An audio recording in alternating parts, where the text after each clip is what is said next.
Shang-Chi and the Legend of the Ten Rings, the first Asian-led movie in the Marvel Cinematic Universe, came out around 2 months ago, and I finally got the chance to go to the cinemas today and watch it for the very first time, because cinemas where I live have been closed for a few months and they just reopened last week, so I finally got the chance. So let's discuss what I thought about the movie. Here we go. Is this what you wanted? Before I get into the actual review, I just want to say, as always, that this is a spoiler-filled review. So if you've not seen the movie, do yourself a favour and go to the cinemas, or just wait a few days for it to be on Disney+, and then come back to this video afterwards. Or if you just don't care about spoilers, or if you have seen the movie, then continue watching. But yeah, let's just get started with the first segment in this video, which is the good stuff, the things that I loved about this movie. Here we go. Now, to begin this review, this movie feels nothing like anything before in the MCU. It stands on its own and it differentiates from other movies in the sense that it establishes an entirely new world. It doesn't resort back to the standard one-dimensional villains. It doesn't establish back to like New York City or whatever. It establishes its own corner of this world through introducing like these legends, the dragons, the mythologies, and it creates a more spiritual feel to the MCU rather than just the generic alien action scenes, which I love. I love the MCU, but I think this movie stands out from the rest because it is so different. Very similar to how Black Panther felt so different to the rest of the MCU because it was building up Wakanda, which was so different to everything else in the MCU. And speaking of this, as I said in the introduction, this is the first Asian-led Marvel Cinematic Universe movie, which is a massive, significant milestone. It shouldn't have taken 13 years to get to this point, but it's still better late than never. And we've got so much Asian representation in this movie, and it truly shows Asian culture. I can't speak on behalf of Asian people, but I can say that the fact that we even have representation, period, and that it's being discussed within the media is a huge step in the door. And so yeah, I think that that's great that this movie has that accomplishment. As I said, it's a bit too late, but it's still better than nothing.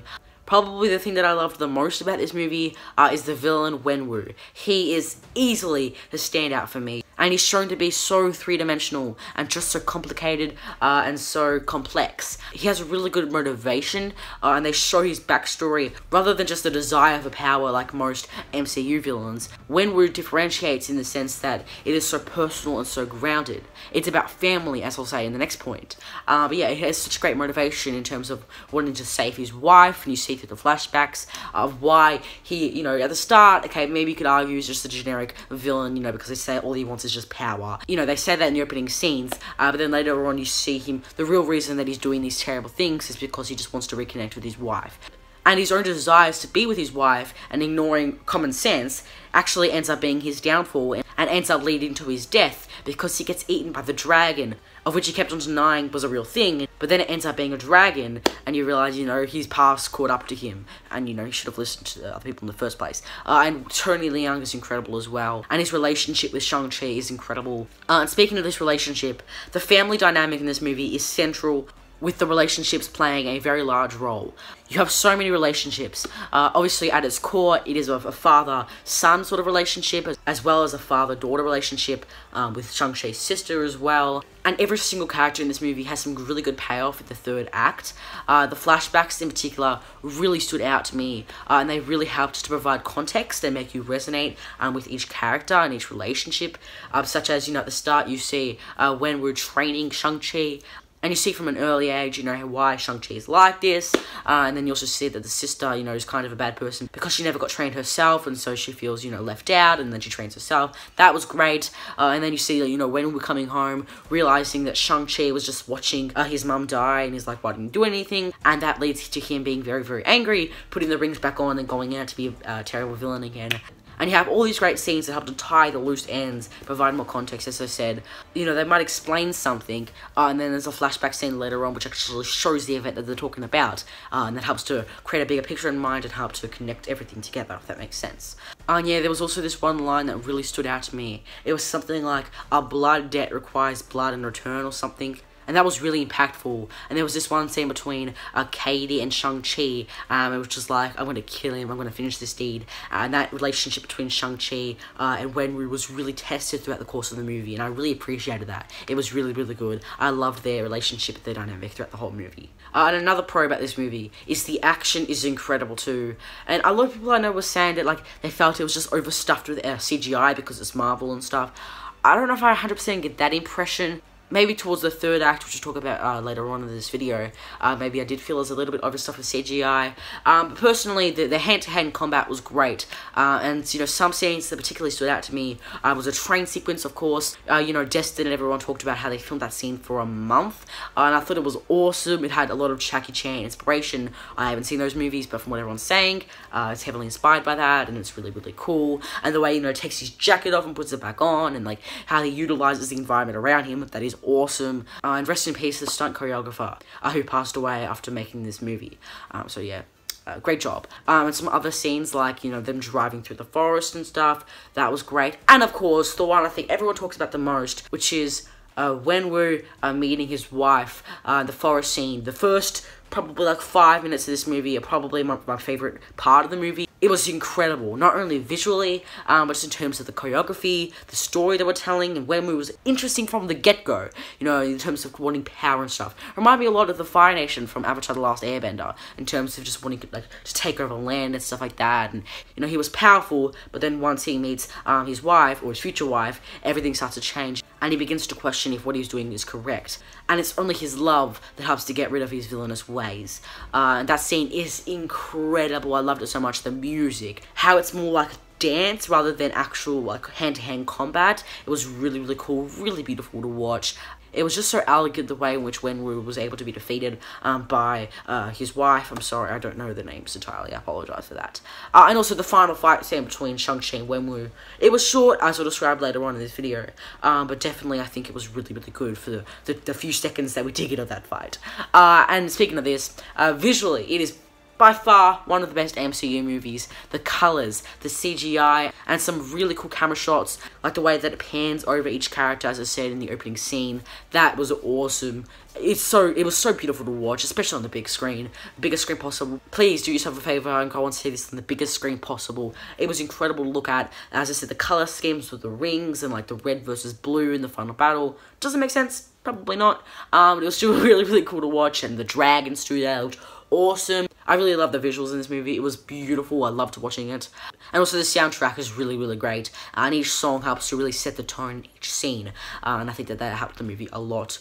And also the cast is incredible too. Particularly Tony Leung and Simu Liu. I apologize if I pronounced their names wrong. But yeah, Simu Liu, he's a legend both on and off screen. In the movie, he was perfectly cast as Shang-Chi. And in real life, he's just so relatable. He's so funny. He's so knowledgeable. He loves the MCU. He's a big fan like us. I just love him so much, and I love seeing him on the big screen too. And of course, Tony Leung, I can't say I knew anything about him prior to this movie, but everyone was saying he's like the biggest star in Asian movie history or something. I'm not so sure, but yeah, he's incredible. A lot of people were saying like he acts with his eyes, and I definitely got that impression. Like when he saw his wife dying, or he came home and saw the body, that was really, really emotional. I wouldn't say his performance was phenomenal. I definitely think that, you know, I've seen better performances in movies, but I think because of his limited screen time, he just wasn't really given much to work with. What he was given with was incredible, and I wish to see him maybe again in the MCU going forward, and maybe give him some more material and some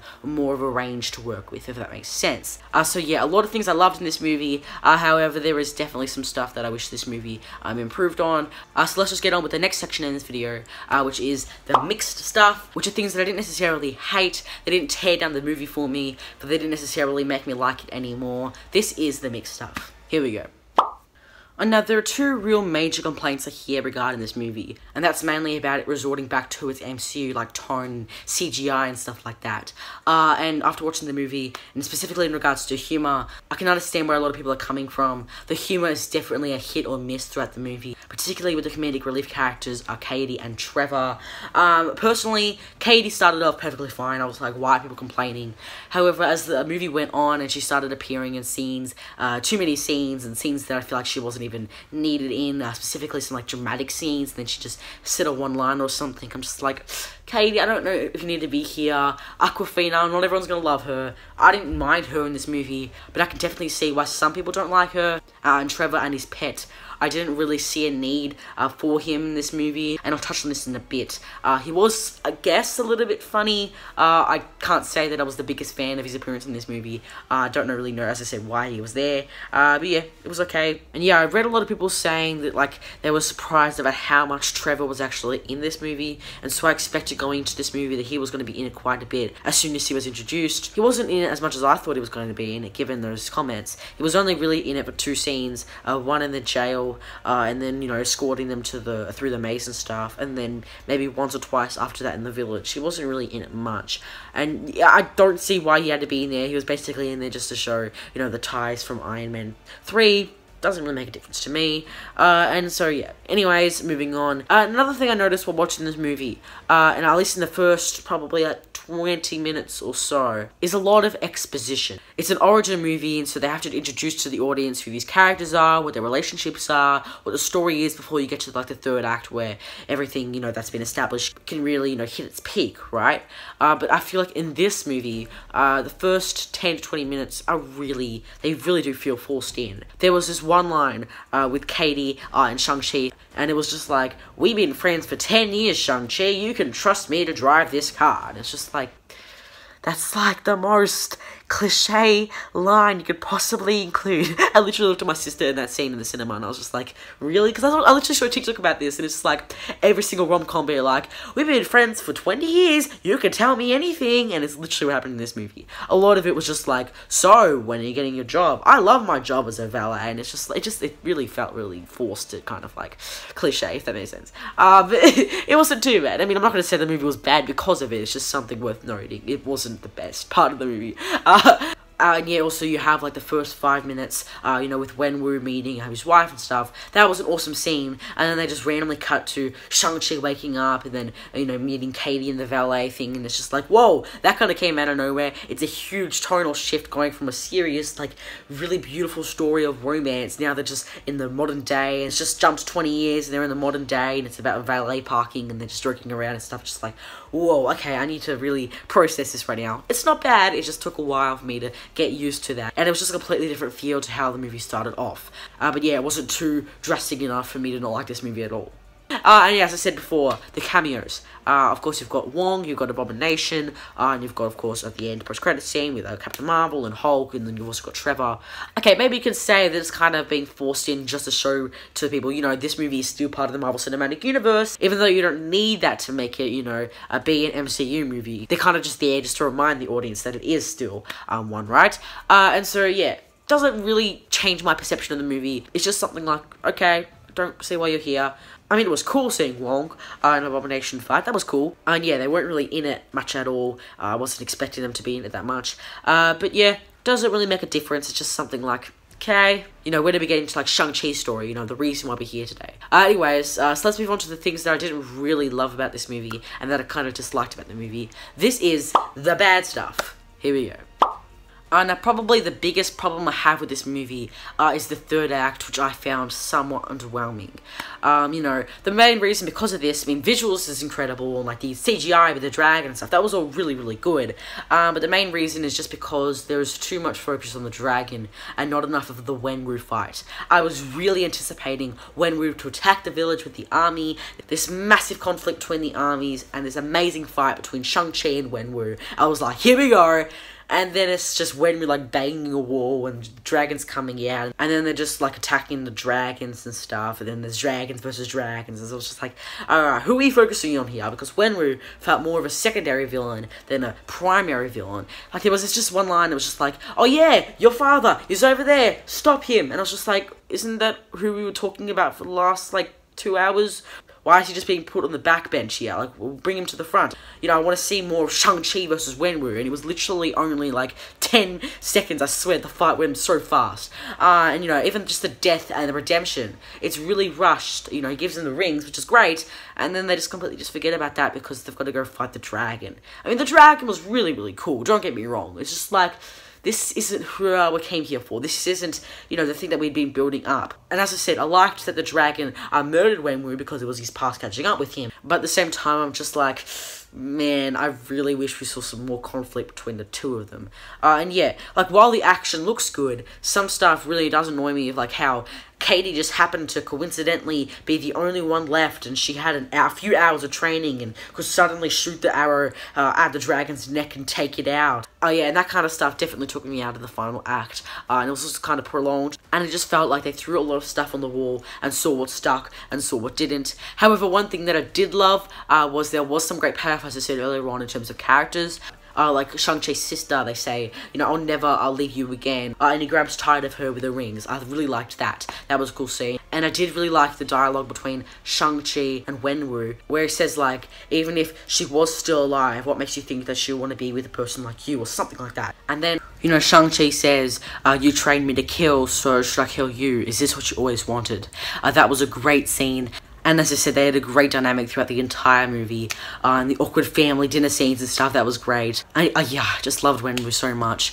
And speaking of Wenwu, while I do love the scenes that we were given, I do feel that in general he was underutilized. And as I said, the talent of Tony Leung was also underutilized as well. He kind of just came and went throughout the whole movie. Like, he isn't really there for a whole half an hour in the middle, you know. He says, let's go to war or something, and then he just disappears while they go to the village, and we learn about the village and stuff, and he doesn't come back into the movie until like the third act when he arrives in the village. Yeah, it was just kind of inconsistent, and I wish there were more fight scenes between him and Shang-Chi as well, just more fight scenes in general with Shang-Chi. I mean, as I said, it was great when he was there, Wenwu. I just really would have loved to have seen even more of him, and that would boost my score of this movie up significantly, because I found him to be the most interesting character within this movie. But yeah, that still doesn't take away from the fact that I still really did enjoy this movie. So let's just get into my general conclusion about this movie. Here we go. In conclusion, Shang-Chi and the Legend of the Ten Rings is a really, really strong movie. It has great action and great characters. In particular, my standout is Wenwu. I loved him so much in this movie, and Tony Leung was great in the role. He has such a complicated backstory and he had great motivations, and the family dynamic is also central to this movie. I love it so much. Shang-Chi is also a great character, and visually, and also in terms of its music, this movie is one of the best MCU movies, and I really love that we saw more Asian culture, and it just felt so different compared to everything else in the MCU. I love that Phase 4 is experimenting. It truly does feel like an entirely new phase of the MCU, and I cannot wait to see what they do next. However, flaws and sometimes its humour might be overdone, and that's definitely not for everyone. Its exposition might feel forced in, and definitely I think the third act was underwhelming. It didn't focus enough on the main villain, and the dragon just came out of nowhere, and Wenwu was underutilized. Despite having such a great presence and being lurking in the shadows, I wish we saw more of him throughout the movie rather than him just coming and going, because he was very underutilized, as I said. But that still doesn't take away from the fact that I really did enjoy this movie. It was very entertaining. I definitely put it, I wouldn't say maybe my top 5, but definitely my top 10 MCU movies. However, I definitely put it at either number 1 or number 2 for my ranking of Phase 4 projects. So yeah, I'm going to give Shang-Chi an 8 out of 10, and I highly recommend that you see it on the biggest screen possible. Hopefully I do enjoy Eternals, because it's being bashed right now online. So yeah, stay tuned to my review for that later on this week, and Venom 2 and a lot of other movies. Stay tuned to my YouTube channel, so be sure to subscribe, turn on post notifications, and like this video so you guys know when I next upload a video. Join my Discord server, follow me on Twitter, all that sort of stuff. I hope you guys enjoyed this review, and I will see you guys next time. My name is Jordan, and I am out. Bye!